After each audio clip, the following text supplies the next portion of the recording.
consult your physician, psychiatrist, or psychotherapist for personal matters.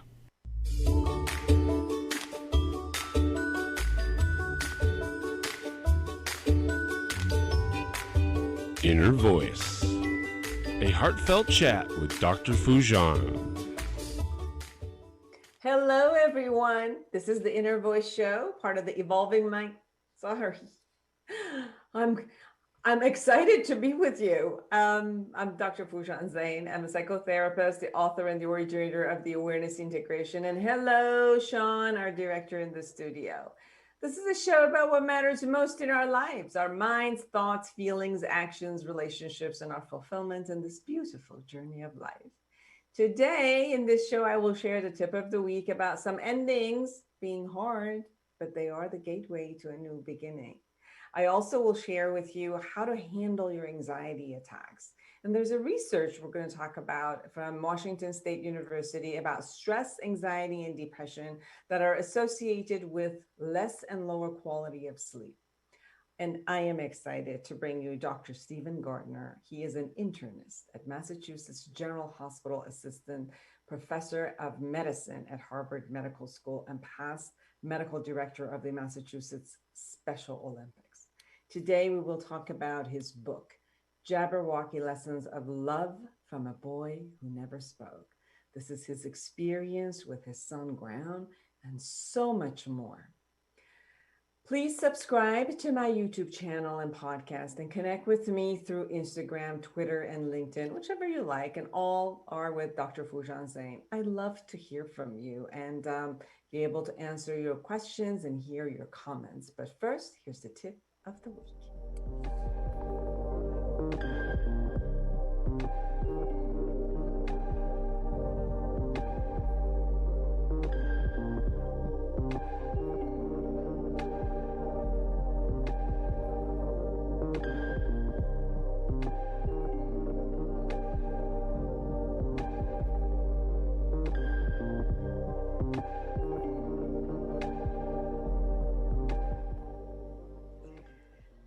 Here's the tip of the week.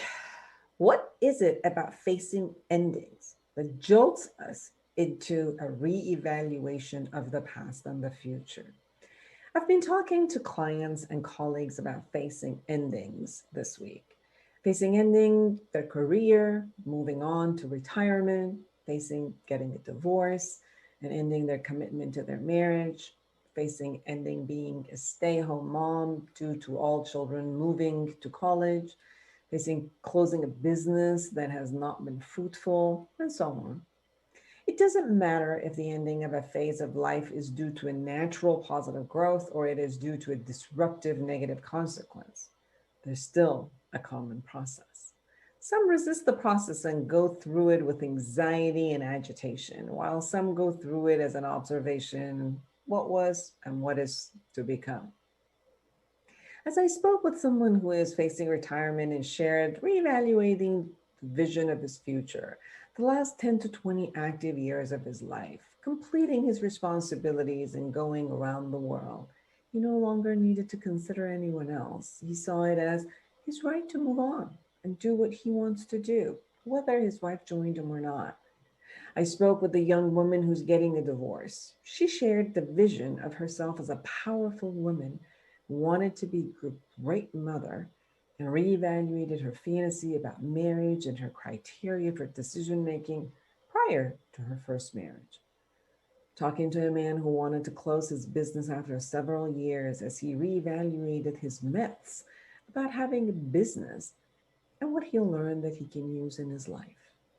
And the woman who, although her wish for her children was to be successful and launch from home, is coming through, is facing her identity as a mother ending while she has no idea who she is and who she will be.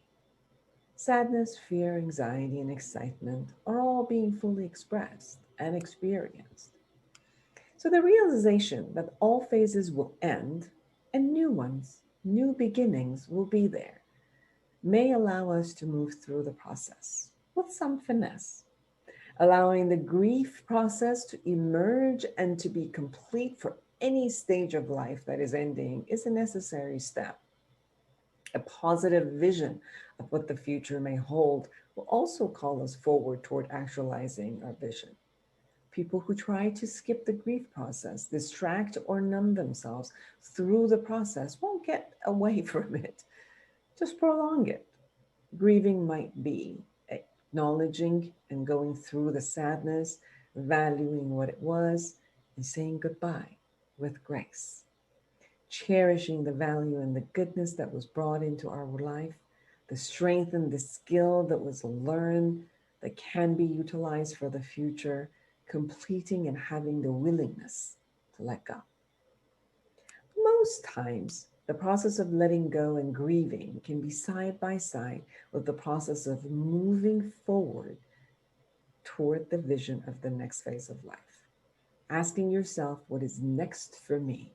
What is my passion? What is it that I have not done and always wanted to do? What is left for me to learn? What inspires me? Who do I intend to be? So create a realistic vision of yourself, collage about it, and put it where you can constantly see it. Change is inevitable. Growth is inescapable. So let go with grace and move forward with excitement and finesse. For more observational and methods to envision the future, go to my book, Life Reset, The Awareness Integration Path to the Life You Want. And you can find that in Amazon. I promise you the exercises there will support you to go through all that I just talked about.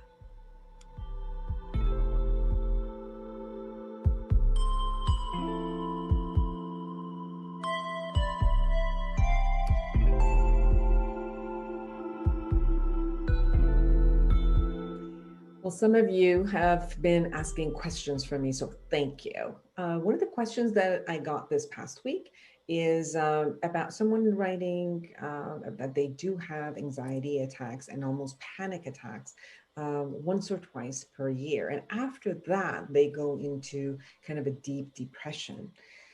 So anxiety attacks come in because we have experiences of anxiety and about something, whether it's an unknown concept, whether we're anxious about the future, maybe we see things about our future that are only negative.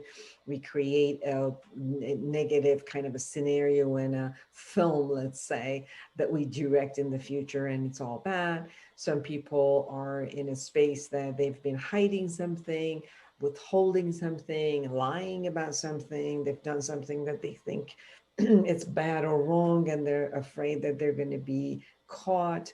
So there are very different reasons of why we would get anxiety. Anxiety is usually about either a negative unknown in the future or an unknown concept in the future, whether it's just the plain unknown or we put a slant of what if the worst thing that is can happen, and we put it and we kind of like contribute it, have an assumption about it in the future, something that hasn't really happened right now. When we have that throughout the day, our body goes through a reaction. And after a while, it just becomes hypervigilant toward anything that is stressful and it's unknown. Usually, as this attacks get higher and higher, people also have experiences of shortened breath. They think they can't really breathe. They might have something in their throat, like a lump in their throat. And then it turns out, oh my God, what's wrong with me? I might die. And that's usually when it turns into like a panic attack. And then afterward, if it turns out to be that they're going into a depressive state, most of the time, whatever's going on in their life, they feel powerless against it, helpless against it, and hopeless against it. And therefore, from there, they go into a level of depression and a sadness about what to do. Because if you're hopeless and helpless, you just sit in that space until the next level of anxiety attacks show up. And sometimes we feel traumatized by the anxiety attack and we're waiting because it happened in the past. we are waiting and having an anticipation about the next time that an anxiety happens. And therefore, now we have a heightened level of being afraid of our own emotions and what's going to happen to our body. So, what can we do? First of all, it's looking at a couple of different ways. One, in order for our body to calm down, we have to do things to calm it down. So we have to, instead of it getting activated, we have to do the types of breathing, meditation, and exercises for it to actually know that it's safe and it's releasing and it's calming down. So we begin with exhaling. You can count your exhales. Don't worry about the inhale. As long as you exhale, I promise you, the inhale would happen automatically. So sometimes when you tell people to do deep breathing, they go, they go like, and they hyperventilate afterward or they get dizzy. So you don't need to actually even worry about your inhale. Just start exhaling long. Start counting as much as you can with these exhales. After you exhale, you can even start it with a sound like ooh. You can even sing a tune, sing something that you like, and start caressing your own body and letting yourself know with the mantra, it's safe, it's okay, all is well, I'm safe, I'm alive, it's going to be okay. And start touching your own body as if you're caressing and letting yourself know with those messages that everything is going to be okay. Now start meditating. Some people, when they are anxious, they can't just meditate. They need a visualization or they need a guided visualization and a guided type of a meditation with some type of a music. YouTube is full of them. You can go to them. There are a lot of great apps. You can go and let yourself be worked up with whatever the guided meditation is that is to your suiting, and it actually calms you down. Begin imagining and visualizing, especially for people who are visual people. Imagine that you are in the best space of nature and safe that you like. Some people like water, some people like mountains, some people like greenery and forest, whichever it is, start imagining, fill up your vision with that, fill up your ears with this beautiful music that you hear from the YouTube. Some of the YouTube ones have also nature scenes in them, and start caressing your body again with the touch. So you're getting all of the senses and maybe put lavender or chamomile or something where it also calms you down with the nose and olfactory sense, and then just exhale and exhale deeper and deeper. And sometimes when you are very anxious and you can't calm down first, what you do first is to walk, run around, jump as if you're on a trampoline, play as if you have a rope. Do any of the active things so that you get that intensity out of your body and then you calm yourself down. So this is more for the physical sense of calming down your either anxiety attack or panic attack. Then tell yourself, what is it that I'm thinking or triggered it? And allow yourself to calm that down with finding and doing a reality check. Am I safe now? Am I okay now? What is it? Has it happened or not? Is it just a fear? Is it something that is not just a fear that there can be actually planned out and that would happen? What is it that I can do right now? What is it that I can do tomorrow? What is it that I can plan? So these are the things that you can tell yourself to kind of calm down from the anxiety. And if there's a sadness, or is this something that you're still grieving? Is something you're not facing? Is there something you need to let go? Are you really hopeless and powerless? Is there anything you can do right now which grief brings you out? What type of resources you have which can support you and know that you're not powerless and helpless against all that's happening? Yes. So you can actually go through this, first handling your body, then handling your mind. If you need support, call me. Call any therapist or coach that is out there that have experience in anxieties and depression, and they can support you with giving you tools in how to handle the things that are right there in the surface and to work behind the surface also. What are some of the thought process that are showing up from your subconscious? What are some of the fears that you have that are you haven't actually handled? What are some of the things that are you withholding because you're afraid or you feel shame and you don't know how to talk about them? And maybe if we could bring them in a amazing and calming and accepting and a loving space, that you can actually begin loving yourself and calming yourself down, and you don't have to go through all of that. Trust me, anxiety and depressions are treatable, they're manageable. So call, let me support you, or wherever in the world you are, let somebody support you. Medical management and medication at times can help, but in all studies has shown just medicine doesn't help alone. Psychotherapy, coaching, being, kind of becoming aware of yourself and learning the tools is how you actually manage it. So take care of yourself and get good help.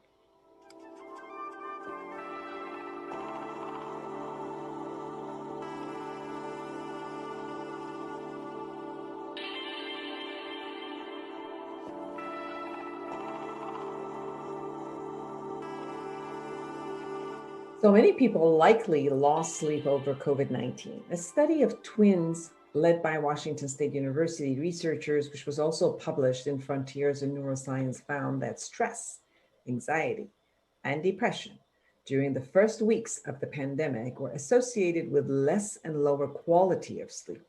In a survey of more than 900 twins taken shortly after COVID 19 lockdown measures began, about half of the respondents reported no change in their sleep patterns, but around a third, 32.9%, reported decreased sleep.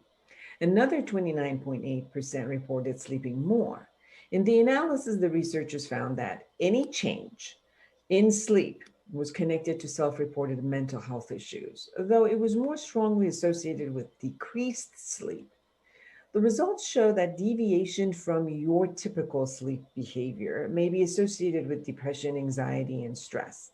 Scientists emphasize that this showed a connection, not a cause, but the study supports previous research that has found a two-way relationship between disrupted sleep patterns and poor mental health. In other words, when people don't sleep well, they're more likely to feel stress, anxiety, and depression. And when they're dealing with the same problems, they are more likely to sleep less and sometimes more than the typical 6 to 9 hours a night. The study analyzes surveys and responses collected between March 26th and April 5th, 2020, from participants in the Washington State Twin Registries. Since then, the same group has answered 3 other waves of survey questions. Researchers are particularly interested in studying twins so they can investigate whether associations mediated by genetic factors, shared environment, or both. The pandemic also offers an opportunity for a natural experiment to see how the stressful situations affect sleep amount and quality among individuals in the community. So this part is really interesting, that even if your cell phone says you consistently sleep 8 hours every day, you may feel that you slept less or slept poorly. And that may be the link to stressful or anxious feeling. It may not matter whether or not the actual numbers changed, it's how you feel that is associated with your mental health. So the Washington University researchers have also conducted the twin studies on COVID-19 lockdown, effects of alcohol use, of pandemic, stress, and exercise. These have all been initial studies taken on the early stages of the pandemic and associated social distancing measures. Scientists are all still analyzing those results, and but they're starting to see a common theme, a pattern that is consistent across 3 studies, that people who reported change in physical exercise, alcohol use, or sleep are more stressed, anxious, or depressed than those who said that they had no changes. And that makes a lot of sense from the other side too, because the signs of depression and anxiety is either more sleep or less sleep, or more, eating more or eating less. So there's definitely a change that happens from a regular concept.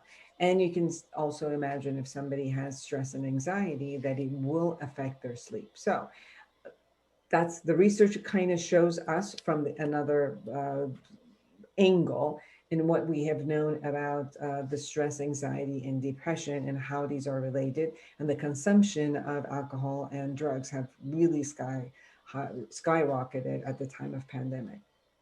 What can we do with these research is also to, when we see that these patterns are showing up, to attempt to regulate it from a behavioral stance. So begin creating structures for ourselves in our life, creating times allowed and during the week and during the day that we do exercises the same times.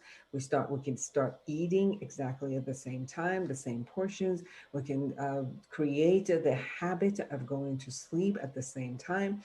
So if we could shift some things on a behavioral level, we can also go back and change some of the concepts of the anxiety and the depression. Plus going back and looking at what is it that is causing the anxiety and depression, as we have talked before in this program, from a mental perspective. So I just wanted to share with you also how you can go about this on a structural level, that if you change the structure as you see it vacillate, to bring it back into a daily habit, and put the structures and follow it. And if you need a friend, get a friend and a coach, and that can follow with you. You can get on and exercise together. You can create times that you can eat together. So it will create those times of system for you to regulate your life. And as you regulate your life, you'll see that at least the stress comes down, the anxiety comes down, and then you can also look at it from an emotional and a cognitive space and see what's behind it. And that you can also release or change and shift the paradigms, or change something in your life where we could actually calm down the anxiety and depression.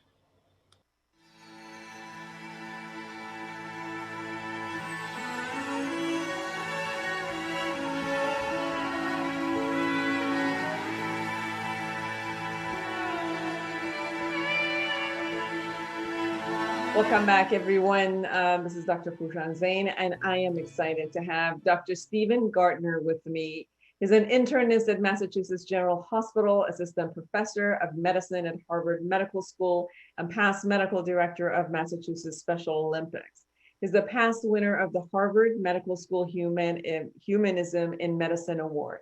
Stephen is a prominent photographer whose images focus on the resilience of people facing adversity and the compassion of caregivers. His work has been exhibited in Boston and Martha's Vineyard, where he is a volunteer physician at Camp Jabberwocky, the location and inspiration for many of his stories, and especially his latest book, Jabberwocky Lessons of Love from a Boy Who Never Spoke. Welcome to the show.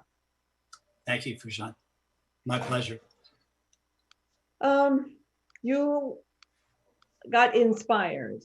And I can sense as I was going through the book that you learned and got inspired by your son. Your son came to your world, and every day he surprised you with so many ways of being. Yeah, that was amazing. So please share about that. And then how come Jabberwocky? How come that became the name of your book and became the name of so many of the experiences? okay. Thanks for having me on the show, first of all. So our son Graham was born with a condition called cerebral palsy. And it turns out that cerebral palsy has sort of a wide range of severity. So some people have a really mild case and they can talk and they can walk with a limp maybe. But other people, including our son, have more severe disabilities. And in his case, something injured his brain during gestation with his mom. We never found out what it was. So he was unable to speak, unable to walk, unable to really fend for himself in conventional ways like with eating. So it was a bit of a shock, obviously, for first-time parents, learning that you're going to have a child with a significant disability. But as we went along with him, we began to think about abilities and disabilities somewhat differently. And in his case, there was sort of this radiance inside of him that really has no other name except love, that just made it incredibly enjoyable and rewarding to be around him, whatever we were doing. And in the beginning, we thought we probably wouldn't be able to do some of the conventional things that parents do with children, like riding bicycles and things like that. But as time went on, we realized that we actually could do almost anything we set our minds to. We had some role models in the Boston area, like the father and son, Rick and Dick Hoyt, who were in the Boston Marathon every year for 32 years, with the dad pushing his son who had cerebral palsy. When Graham was about 10, we discovered that there was a special camp on the island of Martha's Vineyard called Camp Jabberwocky, which was one of the very first sleepover camps for people with serious disabilities in the United States, having started way back in the 1950s. So Graham was accepted there as a camper, and I sort of rode his coattails in there as one of the camp doctors and got to hang out there.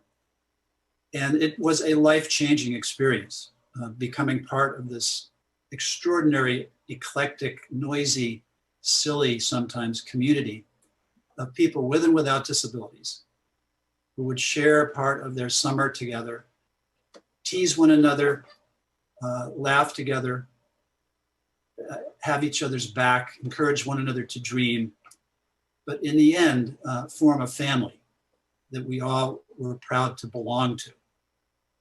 And it gave all of us a very, very special sense of belonging and experiencing this thing that we now call Jabberwocky love. As I was reading your book, it brought me to, and I'm a crier, so don't worry if I have emotion. I am too. I cry at a rock fight, so try to beat that, but go ahead. I came from Iran when I was about 12 and a half, and I went to a boarding school in Arizona. And I was like, didn't know English and just came into this boarding school with a lot of obviously like affluent children who had a little bit of chip on their shoulders and all of that.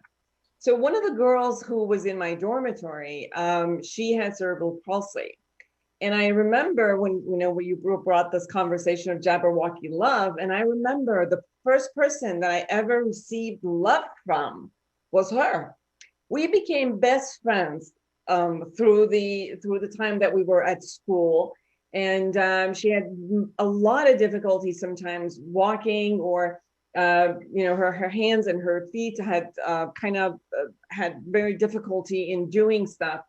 And I remember even that after like a couple of months where I was able to speak English and be a part of the whole school, a lot of people would come in, and other girls would come in and say, come into our group and click, but you have to not be friends with her. And it was like, let me choose here. Why would I not want to be friends with someone who gives me so much love and this way of like the real love, being human, with not caring about anything else and just being the two of us. So I was reading your book and really brought back a lot of those years for me. Foojan, I can contrast your story with a story that's in the book about a school. So when Graham was about, I guess, 8 or 9 or 10 years old, he was placed in an inclusion program in a middle school. So the idea was that a kid with a disability would be included in regular classroom activities and not just spend the whole day in a different space. His homeroom teacher came up with an idea that was quite fantastic. She called it the designated driver. And the idea was that she would assign one of the other kids, the able-bodied kids, each day to push Graham in his wheelchair to recess, to assemblies, to all the school activities. And what turned out to happen was that becoming the designated driver was a coveted role for fourth graders. So those youngsters at that age already knew that there was no reason to be afraid of someone who was different from them. In fact, they embraced the idea that he was different from them, and became his inner circle of advocates and pals for the rest of his life. So far from an experience of cruelty, or anything negative, we had just this overwhelmingly positive experience in middle school, thanks to his peers and thanks to this remarkable teacher of his. Yes. So share a little bit about what you mean by the term Jabberwocky Love. So Jabberwocky Love to me means a sense of belonging. There was a writer, Marina Keegan, who used the term the opposite of loneliness. She was writing an essay and she was trying to figure out a word that would describe the feeling of being among like-minded people who care deeply about one another, who challenge one another, who encourage one another to dream and try things that are difficult, maybe argue a little bit, disagree about things, but in the end, care very deeply about one another and become together a community where everyone is equal. And in that community, whatever a person can do is welcomed. And whatever they can do, they're considered to be contributing equally to the community and to the family. So I think we all want that feeling of being part of something. We all want that sense of the opposite of loneliness. We want to be in this environment where we're essentially all one family. You wrote this beautiful lullaby for him that is in your book. I'm yours and you're mine, and we're a part of one design, like branches on a tree, waves out on the sea. And you say, no, sung in two parts harmony, and all I really want to do is share this life with you. Right. Until we meet again. So how was it to be part of his life? What did he teach you as you were moving forward, and Cynthia, your wife? So I think being around Graham simply taught us to have open hearts and open minds when we meet people, whoever they are, and to really embrace differences that we have, rather than the opposite that's typically happening in our culture right now, where we tend to be polarizing and suspicious of one another in some cases. So just the notion that we're all in this together. We don't leave anybody on the side of the road. We bring everyone along for the journey, for the experience of life.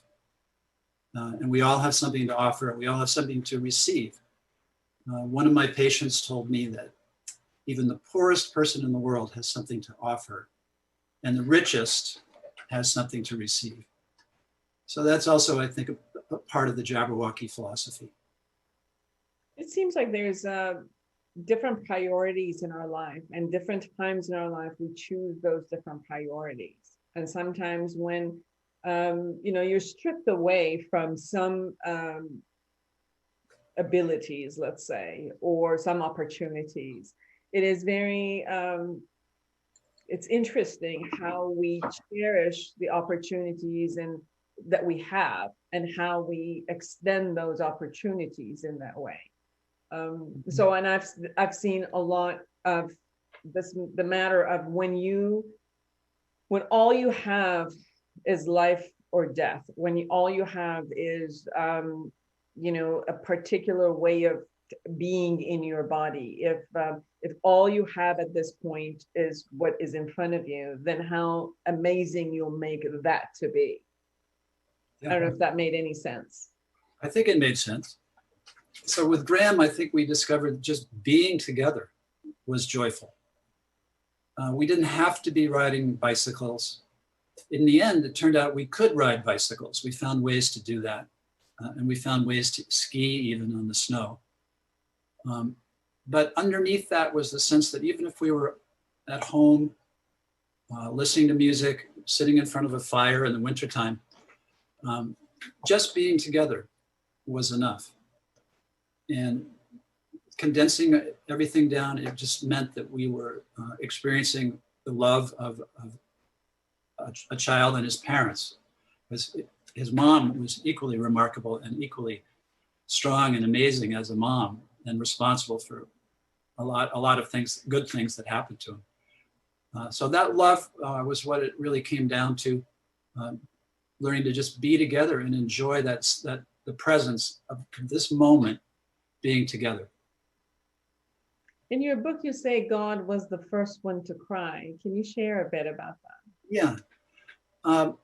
When Graham was 10, he got very sick and had to be in the ICU at Children's Hospital. And so we had the same sort of existential questions that any parents would have in that situation. Like, why is this happening to our child?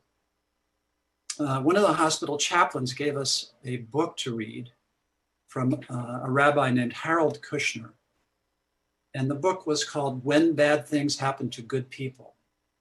And in that story, he tries to sort out whether God can be both good and omnipotent. Because if God were omnipotent, why would God allow terrible things to happen to children or anyone else for that matter? So I think Rabbi Kushner concluded that God is good, but not omnipotent. I was having this discussion in my office one day with a patient who was studying theology. And I hit him with that question about, can God be good and omnipotent? We talked about it for a while. But about 3 days later, I got a letter at home from him. And it simply said, "Dear Dr. Gardner, I want you to know that I feel that when Graham passed away, God was the first one to cry."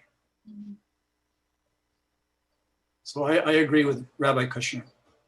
I think the goodness of God is present in the love that's around us. And the people who rally when we're facing adversity. But God does not want terrible things to happen to anybody. Right. Yeah. You decided to share your experience and Graham's experience in this book. You're a physician. You work with illnesses all day, and you also had your own personal experience with your son. What was the reason you decided that you wanted to share this? What were the points that you wanted the world to know, and how do you think the world needed this book now? So when Graham passed away, which was about 10 years ago, his mom and I were somewhat surprised when we started receiving a lot of condolence cards. Specifically, I think it came out to be 750 condolence cards. And we realized that there was something about this boy who never spoke that was reaching people beyond his family, even beyond our friends and neighbors. And that his message of just goodness and love and carpe diem, living in the moment, seemed to be inspiring other people, not just friends and family. So even when we went to the memorial service at a church in Marblehead, Massachusetts, that church was full, and there were people outside sort of in a line hoping to get in. So it became evident there was something about this boy almost ethereal that touched people that he ran into. So the question was maybe share that story with a wider audience and see if it touches other strangers, people that are not necessarily our friends and family.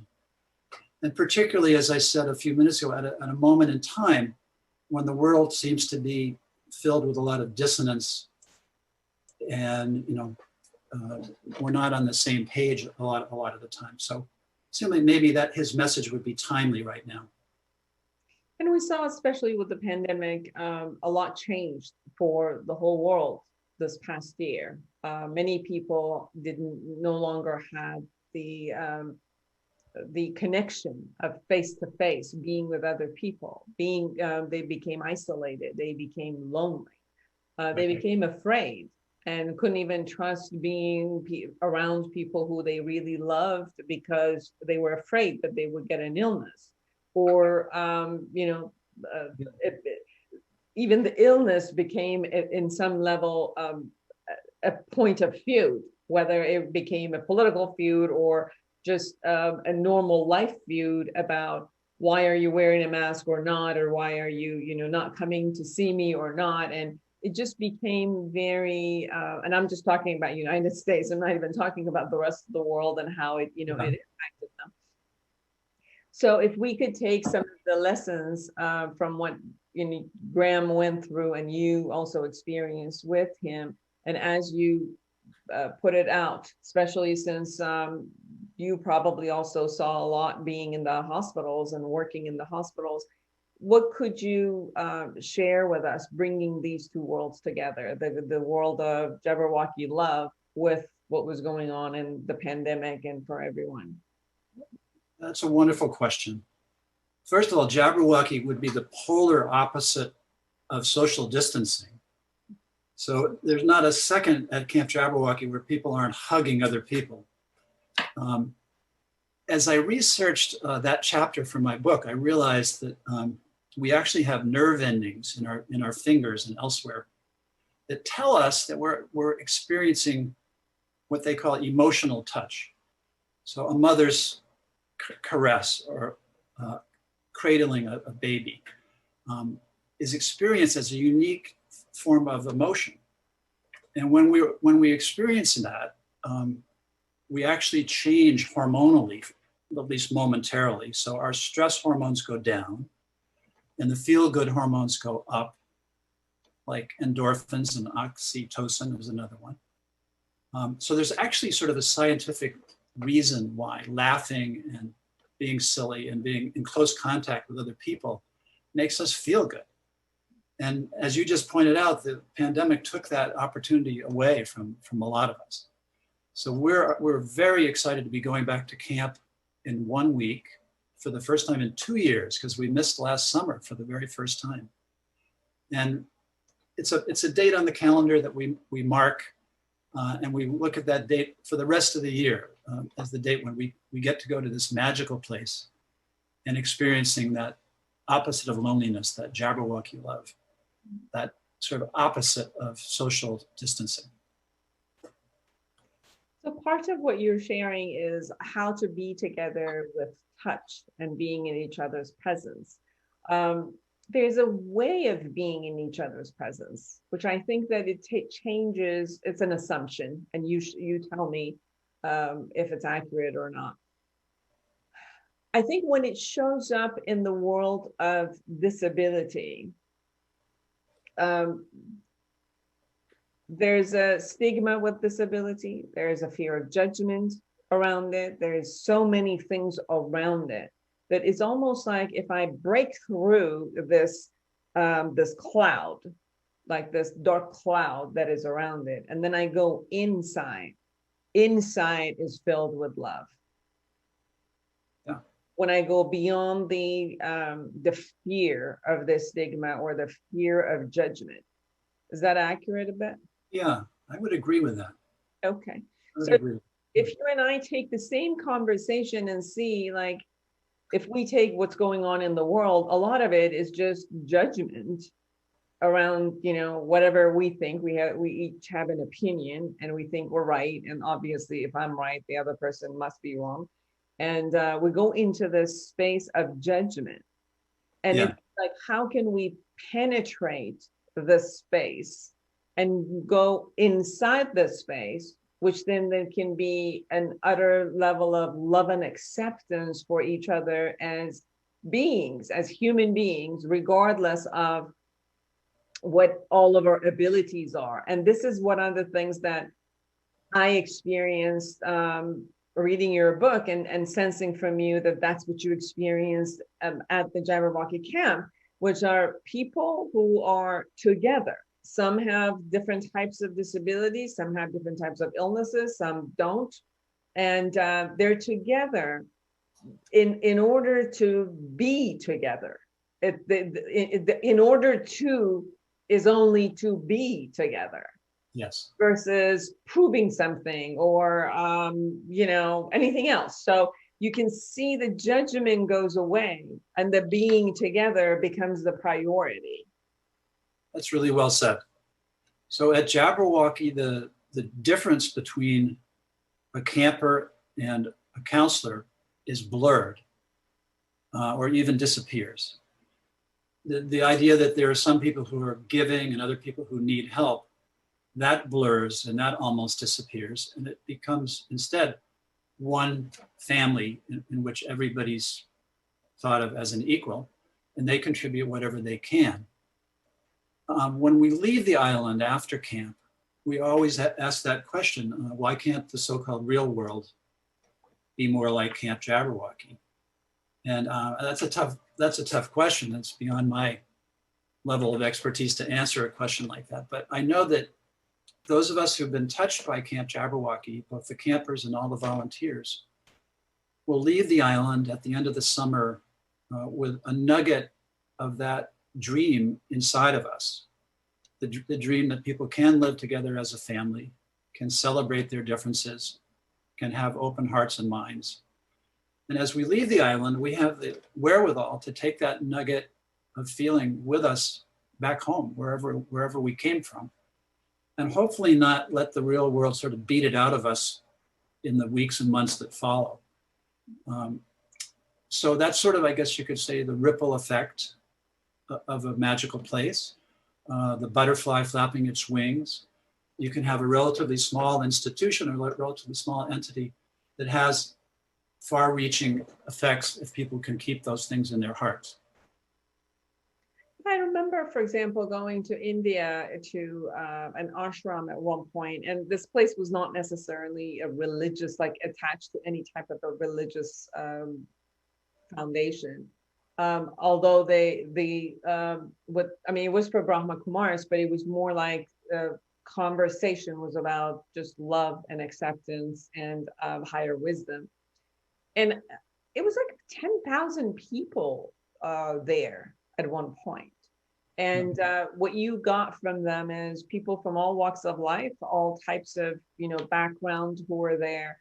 But they were there to interact with each other as human beings. And a lot of the other pieces were not necessarily relevant in the time that they were there. So obviously in real life, a lot of other stuff will become relevant because of our roles. Like you have a role in the hospital as a physician. I have a role as a psychotherapist in, my practice and different places.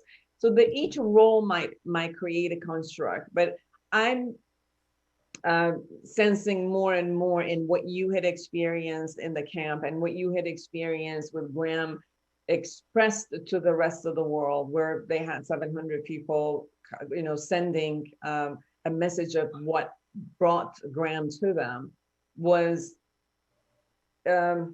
concentrating on who he was and what he could offer in that moment with another human being, without all the other kind of constructs of the roles. Although roles need to be there, but it seemed like that would be the light, that would be the essence. And then the conversation would be, how can we flourish that essence?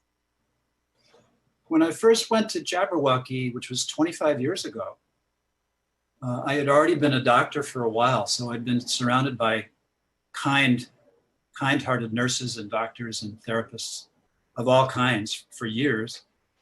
But when I arrived at Jabberwocky and looked around at what I saw among the volunteers who were counselors for the campers, I was actually stunned, even though I'd been a witness to kindness and compassion throughout my adult life.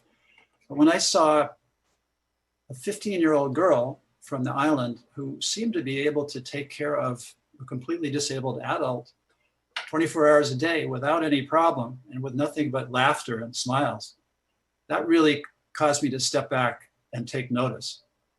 And I began to think that people behave that way, passionately, compassionately, because of what they've seen in their lives.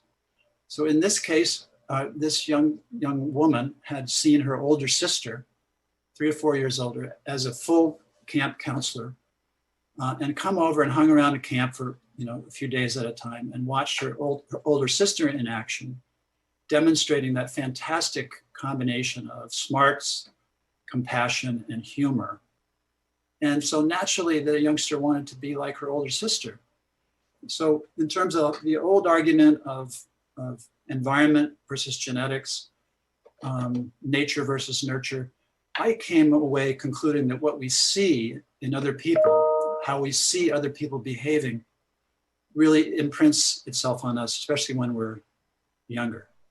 And we become, in a way, we become what we see. Who did you change to be after? I mean, you were a physician before, and then you went through your experience with Graham, and then went through the experience of seeing the Jabberwocky camp. How did it change you in your profession as a physician?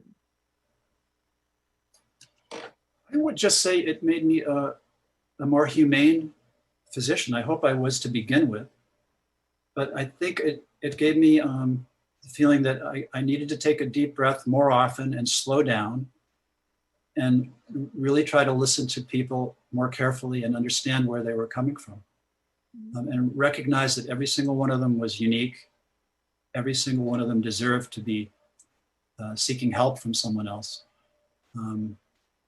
Sort of back to that idea that we're all in this together. So whoever came in, it didn't matter to me too much whether they had insurance or not, or what their background was. But I think from Graham, I just tried to take away the notion of treating every single person as respectfully as possible and with as close to an open heart and open mind as I could. And the message that you're having, that we're all in this together, it really feels, hits home, especially with the concept of pandemic around the world. This wasn't just something that happened to one of us or a group of people. This is something that happened around the world for all of us. Yeah. How we behaved and how we, interacted with each other or took responsibility for our own life and others really, really could set this, path for all of us in a sense. Yeah, indeed. I was just going to share one of my favorite expressions with you from Mr. Rogers. I hope your listeners or viewers have all had a chance to see the movies about him. But he said, the only thing that really changes this world is when one person gets the idea that love can abound and be shared. And I think that described perfectly Helen Lamb, the founder of Camp Jabberwocky. Although she might have added an addendum to that, which she might have said something like, the second thing that really changes the world is laughter that can abound and be shared. So that ethos, that philosophy is prevalent in a lot of places, but it sort of gets buried sometimes under, the day-to-day frantic nature of our lives. Very true. In 1 minute or so, if there's anything that we haven't really touched upon and you really want our listeners and viewers to know about you, about Graham, or your message in your book. I think I'll just defer to Winnie the Pooh. And I'll say that there was a story in which Piglet asked Pooh, how do you spell love? And Pooh says, Piglet, you don't spell love, you feel it. So I think, Graham was somebody who allowed everybody that ran into him to feel the love that came out of him, and hopefully to pass it along. And we all have that capacity within ourselves. We just have to try to keep it going, even when it's tough sometimes. Absolutely, yes. Everyone, Dr. Stephen Gardner, the book is Jabberwocky Lessons of Love from a Boy Who Never Spoke. And you can find the book at jabberwockybook.com or Amazon and anywhere else that the books are there. Thank you so much for the opportunity. And I love the book, and I hope, and I know, it's not a hope, I know that anyone who reads this book, the first thing that it does, it touches your heart and it touches your inner being. And this is what Graham had given you and everyone around, and thank you for sharing it with everyone else in the world. Foojan, thank you for having me on. It's my pleasure. Take good care of yourself, and for all of you who are out there, create an amazing world for yourself and everyone around you. And until next week, bye-bye.